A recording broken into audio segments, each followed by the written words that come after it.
My personal view, I share with Tariq and the mashayikh that we have here, is quite conservative when it comes to the conventional Islamic finance industry, as I call it.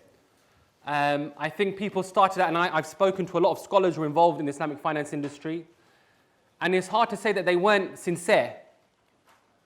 But the challenge has been that they've looked at the contracts in isolation.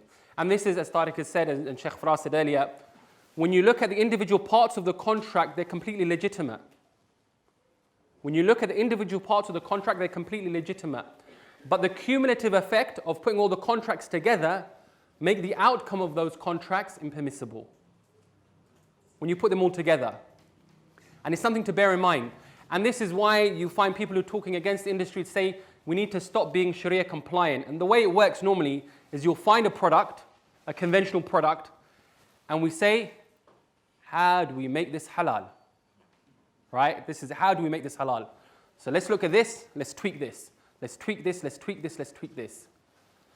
And the challenge is that we don't have things which are Sharia based, which from the ground up are based in Sharia. And this was a challenge, but you have to also bear in mind that the financial system is always going to be subservient to the political and economic system in which we operate.